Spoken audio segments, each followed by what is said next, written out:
Okay, got the red smoke. Gun runs north to south, west of the smoke, west of the smoke. Okay, copy. West of the smoke. I'm looking at danger close now. Come on with it, baby. Give it to me. I need it. You're cleared hot. Copy, cleared hot. Ladies and gentlemen, welcome back. If you hear a little raspiness in my voice, well, that is because I just spent the last 3 days, about 4 to 5, maybe 5.5 hours a day, finishing up the audiobook. I didn't read it out of this book, by the way, because times have evolved, and apparently they used to have to take just reams of paper in and then have to go back and manually remove the sound of the pages flipping. So I got to go off an iPad, which I found to be a far superior experience. But it's done up until the point where they have to come back and they do pickups. I'm really happy I got to at least get the opportunity to read my own book that I wrote, essentially accidentally, or I was tricked into it. That's a better term. Glover and I are going to discuss that in a few weeks when he comes back on the show. But it's over. I don't know what's left to do before the book comes out. I think I've actually met all the obligations as far as the production side. The writing is obviously done. The book itself, the audiobook, has been done. Feeling a little raspy, like I said, as you can hear. So let's just wind out the week. This is be good. This is got the last thing I need to do this week before I can just go take it easy a little bit for the weekend. So it is brought to you by Fabric by Gerber Life. It's the beginning of 2026. It's a new year. Every year I try to think about things that I can do, improvements I can make. I don't think I'm alone in that. I think a lot of people are taking stock of their life and thinking about what are the most valuable things that I have and what can I do to protect them? If you've been putting off getting life insurance, there's no better time to do it than now. Over 2/3 of Americans overestimate the cost of life insurance, but it's more affordable than you think. And Fabric by Gerber Life makes it so quick and easy to make sure your family has more financial protection this year. Fabric by Gerber Life is term life insurance you can get done today. Made for busy parents like you, all online, on your schedule, right from your couch. You can be covered in under 10 minutes with no health exam required. There's no risk. There's a 30-day money-back guarantee, and you can cancel at any time. They have over 1,900 five-star reviews on Trustpilot with a rating of excellent. Fabric also has free digital wills, tools to invest in your kids' future, and more, all right from your phone. So join the thousands of parents who trust Fabric to help protect their family. Apply today in just minutes at meetfabric.com/clearedhot. That's meetfabric.com/clearedhot. MEET. Fabric.com/clearedhot. Policies issued by Western Southern Life Assurance Policy, not available in certain states. Prices subject to underwriting and health questions. Back to the show. You'll never guess, no one will ever be able to guess, what the number one question people have been bombarding me with. You ready for this? This is going to come as a shock. Minneapolis. Minneapolis, and specifically ICE. And it goes broader than that. Immigration, ICE policy, ICE training, tactics, techniques, procedures, uniform, lack thereof, facial coverings, all of these things. When I say bombarded, I mean kind of bombarded. It's really interesting the aggressive nature that people will approach when it comes to topics like this, or any topic that they're passionate about. I understand that the baseline motivation is that they are passionate. But some people get to the point of demanding that I say something, or I need to create content addressing this issue. And I'll tell you right now the reason that I don't.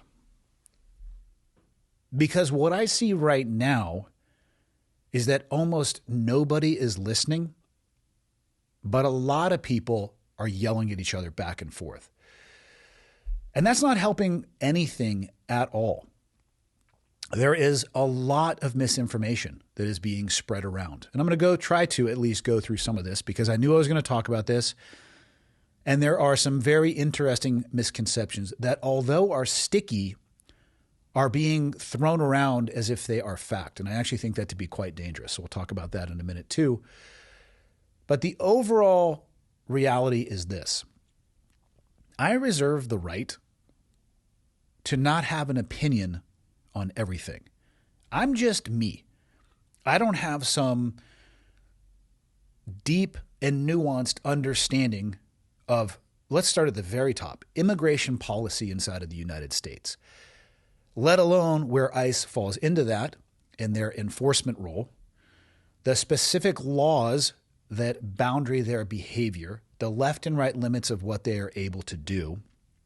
And I also realize, because I have fallen for this many times in my life, that more often than not, the first information that is put out, or the information that comes out in the closest proximity to the event itself, is almost always the least accurate. But it is amazing to see how it trends. So for the people out there demanding that you need to know my opinion or I need to make content, go find somebody else that is making that content for you or that you want to see at the velocity you want to. Because I reserve the right, again, to not hold a deep opinion on this stuff until I can develop at least a better understanding and do some of my own research. So here we go. Minneapolis. There was a fatal shooting involving ICE agents. A woman in, I believe it was a minivan, or it was like a SUV. I didn't look at the video that many times. And actually, when I did look at it, I wasn't looking at the make and model of the vehicle. Tied to immigration enforcement actions. So let's go broad umbrella to the tactical level, the 30,000-foot view to the boots on the ground. We'll work our way there. Again, I'm going to say this as a disclaimer. I am not an expert on immigration policy of the United States. But as I'm sitting back and I am watching this play itself out, I keep having a question come to the surface in my mind. Are people reacting the way that they do because of the optics or the objective? The optics being, of course, what it looks like, what it could be perceived like, not only to Americans, but to the world. Or is it the objective, which is to enforce immigration policy in the United States? My personal opinion, Andy Stumpf's opinion, that counts for nothing other than my opinion, feel free to ignore if you want to, is that our country cannot survive without laws. And if we're going to have laws, we are going to have people that enforce those laws. Without that, I don't see how we exist. I also think that it is essential that we have immigration. I believe, it is my personal belief, that the United States of America is and can continue to be a beacon for the rest of the world. There is a reason that people will risk everything and leave everything they have to try to make a better life here. So I understand that, and I think immigration is essential, but it cannot be uncontrolled. And I will also say this. Part of the immigration process, in my opinion, that if you are unwilling to participate in this particular process, that you likely have no business staying here, is the assimilation portion. If it is your goal to leave wherever you came from, to come to the United States, to recreate the exact same environment that you feel the need to leave or felt the need to leave, I have a problem with that. And that, left unchecked, will destroy our country, because our country will become something that it is not, or it will become flavors and versions of another country, which, by the way, let's not forget, people are risking life, limb, and family to escape. For the people who want to come to this country, I struggle to find anyone, absent a very small group of people that have probably other much bigger issues upstairs, that would argue against immigration like at all. Like it should be a hard stop, no, nobody ever. I don't really encounter those people. And I don't actually even really encounter a lot of people who would argue for illegal immigration. They understand why people are coming here. They understand that there's a process in place, or conceptually there should be. And they have no issue with people following that. So I think that like that baseline template, if we start there, I think most people, reasonable people, would say, yeah, that makes sense. The assimilation piece is a big piece to me. If you come to the United States and it is your goal to burden our social systems and, again, create the environment from which you fled, I don't have time for that. And I don't think that should be allowed, because it's a threat to our country and our morals and our values and who we are. If you're on the other side of that coin and you want to assimilate and become an American and live your life to the fullest of opportunities and freedoms, and yes, I know America is not the only free country that has opportunities, but I am talking about the people who are choosing to move here. If you want to do that, like, 2 thumbs up. Go through the process, get it done. Immigrants, by the way, people I know who have taken their time and come here and gone through the process, are some of the most patriotic, awesome people that I've ever known. And I think a lot of people would agree with that. But I don't think it can be an unchecked policy. We cannot have people rapidly pouring in, unchecked, unvetted. If you do that, I don't see how that's anything other than a recipe for disaster. So again, broad immigration policy. And it seems like inside of that, there are 2 enforcement windows. And again, I'm not an ICE person or immigration expert, but it seems like there is a chance to apprehend people at the borders, north and south. I'm going to roll them into one. So you have border operations, and then you have interior operations. It makes sense to me that the more secure the border is, the more focus there is going to be on interior operations, which seems to be what is happening right now. People can argue left, right, and center about whether the border was wide open or not under the previous administration's reign. You can argue about it. I would suggest you go to black and white math and look at the actual numbers versus then and now. It seems like the vast majority of enforcements from an immigration policy perspective were happening at the border when, in the unlikely event, it actually was happening. So it seems like now the borders, and I will say I think the southern border is far more secure than the northern. I live 60 miles from the northern border. It would shock most people how porous and easy it is to cross. And I'm not trying to give anybody ideas, but anybody in the government listening to this, please do me a favor and pay a little bit more attention to that if you're going to pay attention to the borders. With that action removed, or not removed, decreased, yeah, we're going to have a little bit more focus on the interior. Now, pie in the sky. How would Andy love to see this play itself down? If we're going to use like a wedding cake that's, small up top and cascades down, or a pyramid, the apex of the pyramid, here's what I would like to see targeted for immigration enforcement. The people that are in this country who are members of, let's say, Tren de Aragua, which for people who don't know is a Venezuelan gang that has its hooks into the last reporting that I saw on it or conversation I had. I think it was 16 different states, to include the state I live in Bozeman. And I have had people reach out to me directly who have confirmed this and interfaced with this. So what are we talking about? Like the most, and those are, TDA is an example. Let's just put the top layer of the cake or the apex of the pyramid as the most dangerous people who have the most ability or willingness to do harm to citizens or the country. I absolutely want those people targeted and removed.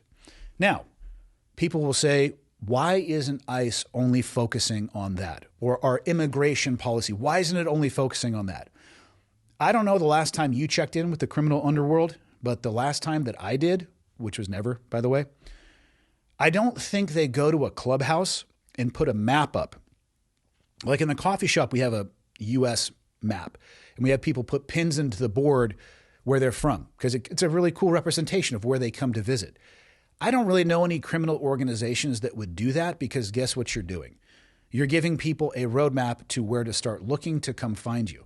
In my experience, I mean, there's a couple versions of criminals. There's the bottom level, the dum-dums, and then there's the top level, pretty sophisticated. And I can make an analogy on the people we used to look for overseas. The dum-dums are not hard to find because they're out in broad daylight doing dum-dum stuff. Sophisticated people who are savvy, electronically savvy, surveillance savvy, they're just operating at a different plane than the dum-dums. Guess what? They're really hard to find because they know they need to operate in the opposite of plain sight. They need to be behind the curtains. So yeah, I'm sure that our agencies would love to actually start at the apex of that pyramid. And I do think that they are doing that. Whether or not they are able to find enough actionable intelligence is probably the difference there. But in my mind, it's like, let's start right there. Do I want anybody in this country that is here illegally? Conceptually, I don't. But that's a really black and white answer to something that is incredibly gray and far more nuanced than that, because people will bring up situations like this. What if it's a child that's illegally brought into the country with no say whatsoever from parents, and then those parents, by the way, also enter into the workforce, they pay taxes, they pay into our social systems, and they are a net benefit positive add to this country from an economic perspective. But that child, should that child be deported? Those are hard conversations. And these are places where I'm not an expert, and I don't even know if I'm qualified to express my opinion on that. But I think societies need laws to be able to function, sustain themselves, and grow into the future. If you're on the other side of that law, well, there are consequences to actions. Now, having said that, there is, if you keep with the pyramid, I mean, maybe the bottom layer of the pyramid is the child that is brought into the country as an infant who has no say in it. And they don't have any desire to destroy the U.S. And for their entire life, they've lived as and expressed their best ability as somebody who would be a citizen of this country. I'll put them at the bottom. People willingly coming across, and let's say maybe they are illegal aliens in the country and are facilitating drugs or in crime, right? Then we start to climb up the pyramid. In a perfect world, we would work our way down. We don't live in a perfect world. So would I really like to see the news leading with all those hardened people, the criminals, the threats, the danger? Yes, absolutely. But that's not a reality. Because the reality is I actually think that tier, that apex of the pyramid, is mathematically a very, very small number in comparison to the total number of people who are in this country illegally. Now, even a really small number, if you multiply that a percentage by how many are in the country, which was actually hard to find a definitive number online. So I'm not even going to put one out there. It's a large number, though. It's in the tens of millions. You multiply even a small number by that, it ends up being a number that, especially when you look at it through the lens of risk and danger, it's not awesome. But I understand the difficulty associated with that. There is more than that in this country than, just those apex. We'll call them apex predators. So in the absence of being able to find those people, what are you left with? You're left with these agencies enforcing the law. And this is where I come back to. Is it an optic issue or an objective issue? Because I'm going to run through some stats here. Let's just talk about deportations or formal removals. And it's, I went through multiple AI platforms. Let me be very clear where I got this information. And I asked them all to do deep research, to compare and contrast, and to start spitting out numbers. The numbers can be skewed depending on the terminology that you're using, whether it's a formal removal, a deportation. Does a deportation equal a removal plus a return? Was it ICE? Was it DHS? It's anything but crystal clear. But I think we can get some wave top numbers here. I don't personally know of anybody arguing for unchecked illegal immigration. Perhaps they're out there. But the reason I bring up the objective, which is enforcement policy of the immigration laws in this country, is let's just go back from Obama to Trump 1 to Biden to Trump 2. People being deported from this country is not a new thing by any stretch. So Obama, between 2009 to 2017, we're going to put it at approximately 2.7 million formal removals. That's a lot of people. Now, that's split over 8 years, okay? Trump 1, 2017 to 2021, approximately 1.5 million. And this one says deportations. And again, this is where the language gets, you can really move things around on a chart when you start playing with the language. But let's just assume that all these stats are relatively in line. 2.7 million from Obama. Also, with the 2.7 million from Obama, before I lose my train of thought here, where were the people who were rallying and protesting against that? I'm not going to claim that I was deeply paying attention to it, but I don't remember seeing any. And I think we'll get to what the difference is here in a second. My point in this is what's happening now from an optic perspective is definitely different. But from an objective perspective, it's not. So Obama to Trump 1.5 million. Biden, 2021 to 2025, approximately 1.1 million. Trump 2, from 2025 to present, approximately 605,000 since January 20th, 2025. So, are we seeing anything different in the desire for the United States to enforce its immigration policy? Not from an objective perspective, from what I can tell. Now, the optic, there's a conversation to be had around that. And this is where, first off, I have no access to any insider spit or information. I have traditional media sources. I have social media. I have what I can read. I have TV, radio, podcast, all those things. I have no inside beta information. So I'll assume that the information or that I'm at least exposed to is relatively similar to what anybody else could be exposed to. I probably see a little bit more mini dachshund content than most because I interface with it because I have one and he's amazing in every respect, the most handsome dog ever, but I digress. So other than that, I'm going to assume that I have kind of the same template of information that everybody else has. And I am seeing some wild stuff fly around the internet. So some of it I didn't understand. And this goes to the optic of how this policy is now being implemented. And we're working our way slowly towards Minneapolis here. So one of the things I'm seeing on social media is people posting that ICE officers or agents, as they are referred to, are not law enforcement.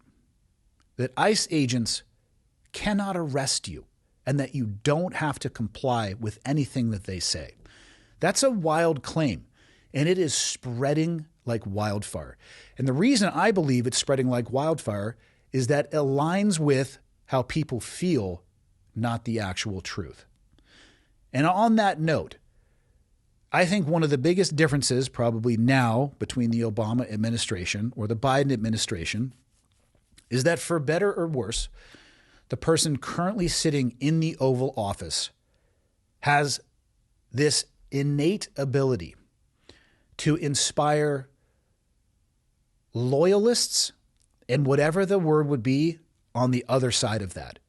And they are pitted against each other.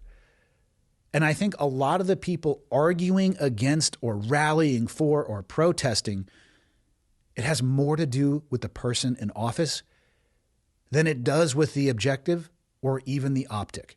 But let's go ahead here and cut through a little bit of the BS that I am constantly seeing online. Okay.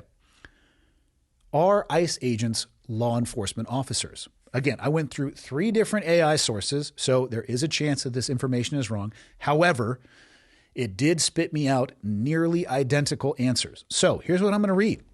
Yes, ICE agents are federal law enforcement officers with arrest powers. So anybody out there promoting this information that they do not is incorrect and irresponsible in pushing that information to other people. And we'll get a little deeper into that in a second.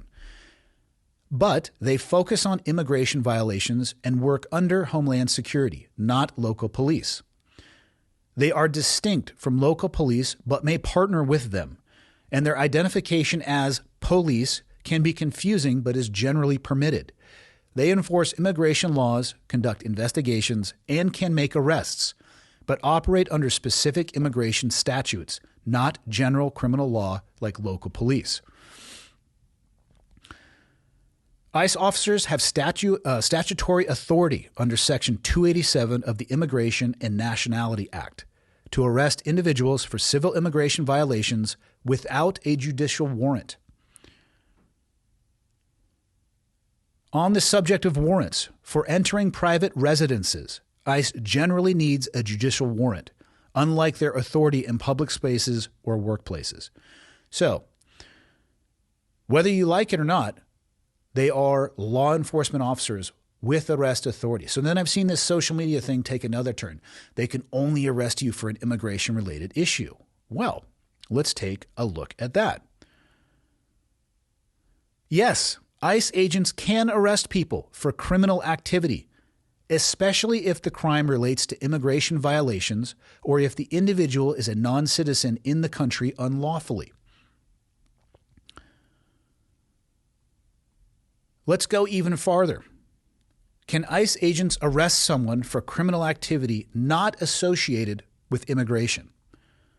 Yes, ICE agents, immigration and customs enforcement, can arrest individuals for general crimes, not just immigration violations, especially if the crime is committed in their presence, involves threat to public safety like gangs and firearms, or is a felony.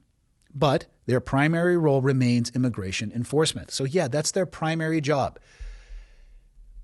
But I hope somebody out there can encounter this small section of piece of content where they have been getting fed this information where it is so sticky and spreading through social media that ICE isn't law enforcement and ICE has no arrest authority. And here's what's wild. I'm literally watching people, this is what you can do to an ICE agent and you cannot be arrested for. Or they don't have authority to do this, this, this, and this. And people are literally providing checklists and step-by-step guidance on how to be agitators. And I bet, I have no data to support this at all, but here's what I bet. The people who are the most guilty of putting that BS out there are the least likely people to go out there and do it themselves. And that's one of the downsides of the world that we live in. You can be this digital agitator from your grandmother's basement with Cheeto-stained fingers and not actually have to go do anything, but you can make yourself just seem like you're just this tower and pinnacle of information. So for people out there who think that ICE agents have no arrest authorities and they are not law enforcement officers, please don't take my word for it. Spend 5 minutes researching this yourself, please. Okay, now the optic. Why do people think that ICE agents were not wearing masks back when Obama was president, from 2009 to 2017? I can think of a few good reasons. The main one is we weren't living in a world where people would dox you and put your family at risk. I don't think personally that it is a great look to have masked law enforcement agents of any kind doing any type of enforcement, unless they need to wear that protection like hazardous equipment, stuff like that. There is a time and place to protect yourself, whether it's exposure to fire, fume, whatever it may be. There are exceptions to that. But as a general rule, I agree, it's not a great optic. But what's the other option? Require them to do their job to the best of their ability and then have an entire community of people pushing out their personal information as far and as wide as possible in the hopes that somebody does something about it or ruining their life? That's not viable either. And then there's a comment people say, well, they shouldn't do that job in the first place. And this is a real interesting conversation point when I do encounter people who say that illegal aliens being removed from this country, unless they're a criminal, we should just let them be. I flip this and I say, okay, you're in France. You decide to go over to France for whatever reason. You're on a 90-day visa. You're not a criminal. You're traveling through. Maybe maybe you decide that you want to stay. And maybe you don't even realize you overstay your visa, which is, of course, these are two different issues. But the point is, you have now reached a place where you're no longer legally in that country. I'll ask them, if you encountered the French authorities, just to use France as an example, which again, I'm not an expert on that either, pick your country. If you were to encounter an official from France who was responsibilities around immigration and immigration control, what do you expect that they would do? I can't think of anybody who has said anything when I posed them that question other than, yeah, they would make me leave. It's like, okay, what are we talking about then? Again, is this an optic issue or an objective issue? Because it's really getting blended. You're saying in the U.S. that we should allow people to stay because you don't like the way the cops look or the law enforcement federal agents look in what they're wearing, but you don't actually disagree with the objective. We are now in a circular logic spiral to the middle of nowhere. And I don't know how we get out of that. And that's one of the reasons why I don't feel incredibly motivated to throw my hat into the ring, because I don't think people are actually educating themselves or listening. I don't know what to do when we live in a world where people can get doxxed to that degree. And I don't know if this country would survive if we didn't have people willing to do that job. So where does that lead us? I don't know. It's wild to see on social media people, well, I wouldn't, I'm not going to do anything either if a masked man or woman with no identification and a gun shows up. And I mean, I see the same images as well. Their badges are out. It says police. It says sheriff. It says agent. Their last name is almost always on there. I mean, come on. Do we really care about our team and hate the other team politically so much that we are going to be blind and just outright lie? Because that's what it certainly looks like. And I don't know if that helps anything or anybody. Okay, let's get closer to Minneapolis. I am not going to tactically dissect what happened in the vehicle. Now, for people who aren't aware, a woman lost her life. I don't know exactly what led her to having that interaction with the ICE agents. It terminated in her losing her life. An agent shot through the windshield. There is two conflicting narratives. One is that she was trying to drive away. The other one is that she was trying to hit the agent. Why she was there seems a little bit, I don't want to say gray. There are a good amount of reports that she was there intentionally, perhaps aligned with a group called ICE Watch, whose volunteer organization has literally somehow empowered themselves with a civilian oversight of ICE and their enforcement of our immigration policy. I've heard people say that she just happened to accidentally be there, and kind of everything in between. None of that changes the outcome. So tactics are dictated by the situation. I have done a good amount of vehicle interdiction work in my life, and I'm not going to Monday morning quarterback what happened there. The vast majority of the time that I trained to be involved with this type of stuff, we would approach from the side and the rear, and that's as into the tactic as I will get. However, like I said, situation determines tactic. And maybe that situation on the ground did not allow for that. Maybe they were moving at the time. So there's a lot of variables there. It terminated in a woman who lost her life. And I bet if we could rewind the time machine to, let's say, the morning that happened, and you could show that woman a video of later in the day of what was going to happen from her voluntary choice to go and be a part of what was happening in the Minneapolis area, would she make the same decision? My guess would be no. And what I'm seeing, even from that situation, is people taking that situation and inflaming it and throwing more gas on the fire in the hopes of getting more people to show up and to interfere with these ICE activities. Now, what is that going to do if that happens? Is that going to escalate or de-escalate the type of interactions that these agents are having? And don't get me wrong, I've seen some stuff that is absolutely idiotic. People being shoved to the ground. I'll call it some reckless cowboy behavior. I'm saying that broadly, not specifically. I understand how agents, especially when constantly being, what would be the word? I don't want to say harassed because I don't necessarily know that that's their motivation, even though it could be, constantly interfacing with people in this antagonistic role. It escalates. But every time they have an interaction like that, it grows because it gives the other side fire. But the more the other side brings people and increases the number of interactions, the more those things are going to happen. And this is what I'm talking about, this escalating Jacob's ladder. I understand how some of those things end up happening. For the uniformed, sworn agents who are on the wrong side of that, pull your heads out of your asses. And actually, do me a favor, the leadership who may be listening, talk to your boys and girls, right? Your job is hard enough. Every single time one of those things happens, you know what's going to be done with it. It's going to be weaponized and pushed on social media with the goal of getting more people to be there to do those things in the hopes that that happens again, and up and up and up and up and up. And that, I feel like, is where we are now. And I don't know what to do about it. I mean, I guess I'll close on this topic with what I opened with. We can't be a country without laws. And laws are going to require people to enforce them.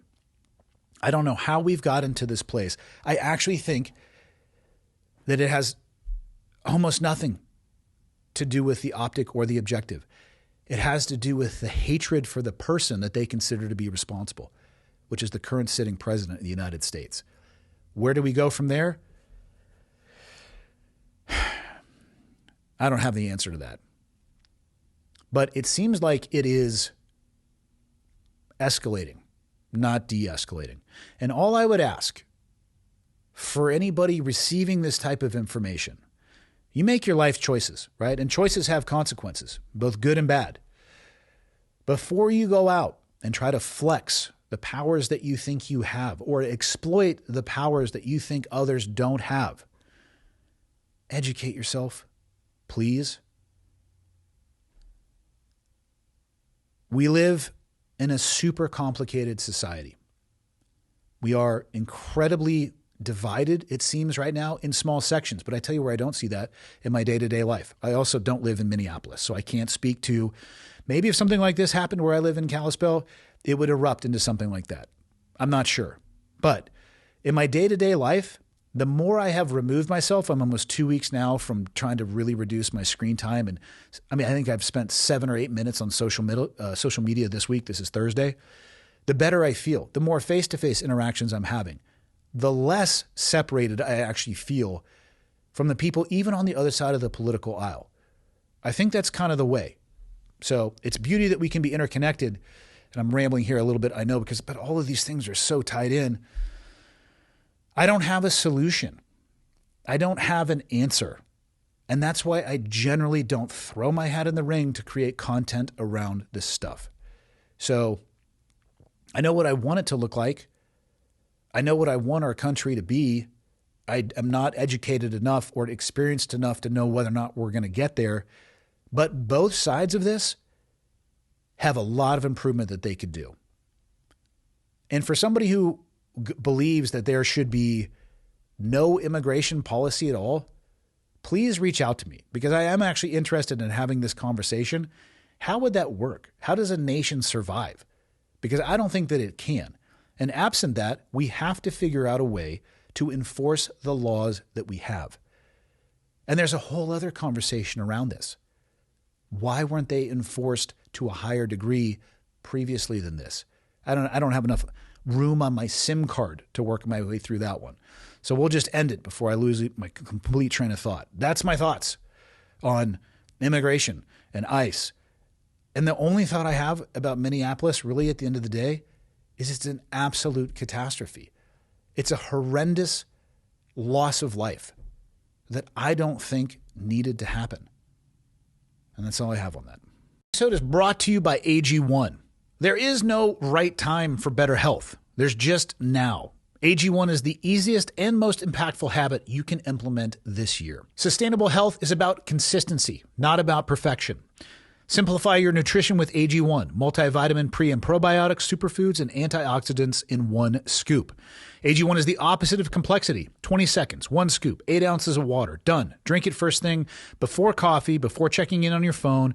It will become a micro habit that anchors everything else in your life. And the new Next Gen formula, they've added more vitamins and minerals than ever, clinically proven to fill common nutrient gaps. I take this stuff every morning. I take it with my morning water. It helps me with my hydration. And it lets me target all those micro things that I often forget about so I can keep my focus on the macro. AG1 has over 50,000 verified 5-star reviews and comes with a 90-day money-back guarantee. Go to drinkag1.com/clearedhot to get their best offer. Get a free AG1 flavor sampler and AGZ sampler to try all the flavors, plus free vitamin D3 and K2 and AG1 welcome kit with your first AG1 subscription order. That's drinkag1.com/clearedhot. drinkag1.com/clearedhot. Back to the show. My question today is focused on your mentality when it came to going through BUDS, Basic Underwater Demolition SEAL, Green Team, which is what they called, I think it's selection and training now at Development Group, or any other selection process you attended. The question, did you ever feel truly ready for any of these selection processes? Or would that be selection process I? I feel that no matter how hard I train in the classroom, in the gym, or how hard I hit the books, I feel that I am still not close to ready for the challenges to come. I feel it is important to go into these selection processes with a good level of confidence due to the fact that a lot of people tend to fall into the mistake of self-selecting themselves due to their own insecurities. I also understand the importance of not making these selection processes out to be an impossible task, but I struggle with the idea of me being the one to make it out of all people. I am curious if you felt these same feelings and pressures when going through selection processes, and if there was a way that you helped build your confidence before, during, and after the selection process. Thanks again for what you do and taking the time to read and or answer my question. This is a great question. Short answer to a longer question is no. I never felt truly ready for any of the selection processes. The two you mentioned, when I went through BUDS, there was very little information that was available about it. Same thing when I went through Green Team. So there was always an informational gap. Do I know everything that I'm going to be challenged with? And if I don't, how could I possibly prepare for it, right? I totally get that headspace that you're talking about. I personally think it is a good thing that you feel this way. Now, that can be taken too far, and like you said, you can talk yourself into this self-selection out of these process, and that you definitely need to fight because the curriculum of whatever process you're going through is designed to do the job of the curriculum, which if it's a selection course or a crucible, that is to select for people or to wash people out, right? You don't need to bring any additional stuff into that. But the fact you are second guessing yourself, and I don't mean to a crippling anxiety degree. I mean to the degree that in the back of your mind, you're asking yourself, have I done enough? Can I do more? I think those are super healthy questions. I think those are the keys to success. I have had imposter syndrome and have imposter syndrome about everything that I do, to include sitting here answering this question, staring at an inanimate object of the camera in front of me. I don't feel like I'm qualified. I struggle to not define myself by my mistakes or where I have fallen short. And when it comes to getting ready to those, if I look back on how I felt before I went through BUDS, or let's call it the night before, and we're looking in the way back time machine here at this point, a couple decades. If I had to pick a word, and again, this is only me and this is only my word. I don't know about anybody else. My word would be fear. Probably fear of the unknown would be the best description of it. Fear of the unknown of what they were going to ask us to do. Fear of the unknown as to whether or not I was capable of doing what they asked of me. And I trained as hard as I could, but I just didn't know. And I think that's okay. The most confident people that I saw, the ones that were like, yeah, no problem, got this, most of the time, their helmets were underneath the bell. I'm sure there was an outlier from time to time, but the machismo and the bravado and those people, they were the first to go in my memory. I think the quieter, more curious, more willing to ask questions specifically of themselves, those people, I think they do better in selection processes like this. Now, having said that, train your ass off, whether it's physical, book knowledge, skill requirements, any of those things. Train your ass off and listen to that voice, but don't let it crush you. Is there more that I could do? I don't know. Analyze it. Is there? Or are you doing everything that you can? Also, be careful of overtraining, right? Overtraining. I look back specifically when I was a BUDS instructor. People would show up well-trained, and then some would show up overtrained. Overtraining, the program itself is probably going to create injuries. Most people are nursing one, if not a variety of injuries kind of through one phase of the program, if not all of them. You go into that overtrained and your body's going to fail you, right? So listen to it and let it use that as motivation, but don't let it actually push you to a place where you're overdone. You're overcooked, a little bit too long in the oven, if you will. I don't think insecurities are bad things. Again, as long as they're not crippling you with anxiety, I think insecurities, if you view them healthy or from a healthy perspective, kind of give you a roadmap on the things you could benefit from as a person if you listen, right? What are you insecure about? Maybe it's how strong you are. Maybe it's how you look. To a degree, how you look. I mean, like you have your facial structure, and I guess you could go get some weird Colombian drug lord face surgery. I don't want you to do that. But if it's a weight issue, you can handle that. If it's a strength issue, you can handle that. Cardio, stamina, strength, endurance, all those things. You can handle all those things. And if you have a healthy relationship with that, maybe check in with yourself. Like, it's weird. Why is that one hitting me? Why do I keep thinking about that? Is it healthy? Is it rational or irrational? Can I use that to do something positive in my life? Most of the time you can. If it gets to be the point of being unhealthy, I would reach to a higher level of care and talk to somebody about that. And I say that as somebody who has had my insecurities get to a point where they needed a higher level of care in their life. So, but I also now use them like, why do I keep thinking about that? Let's have a healthy relationship and healthy boundary with this thought, but I think it might be the roadmap. So I felt the same feelings, exactly the same pressure, building my confidence. How did I do this? By controlling what I could. And what I will say is this. Take this thought out of your mind. And let me see if I can find it first. Here it is.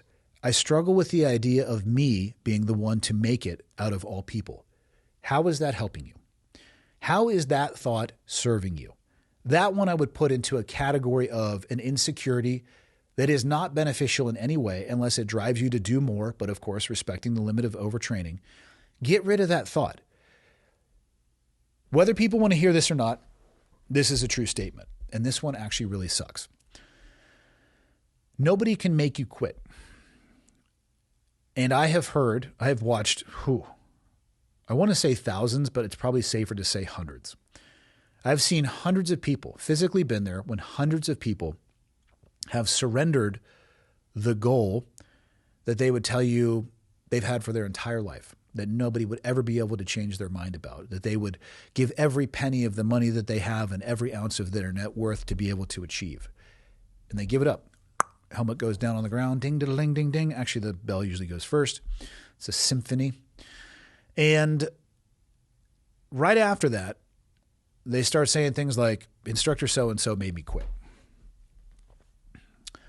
I couldn't be fill in the blank for that long. This happened, so I had to do that. And that's all an excuse. There is no instructor in the world that can make you quit unless he were to physically take your hand and put it on the rope on the bell and shake your hand, which, by the way, probably wouldn't even administratively fly. So that's out of the question. I was in the cold water for so long, I didn't have a choice. I had to quit. No, you did have a choice. And the choice that you made was that you quit because you got to a boundary that you put for yourself. You encountered an obstacle that you built mentally. Instead of going through it, around it, under it, over it, fill in the blank, it stopped you in its tracks. Somebody did this, so I had to. No, somebody did this, so you chose to. And that sucks. I mean, I get it. Don't get me wrong. I mean, I'm not a bastion of success over here, and it is so much easier to point fingers out in an external direction and be like, this happened because of that and this and this and that and that. And yeah, that's not generally the case, if not ever the case, because nobody can make you do anything, especially in the world when it comes to giving up.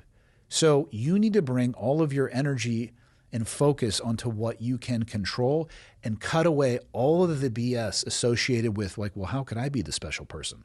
How could I do it if they can't? Who cares? Let other people be on their journey.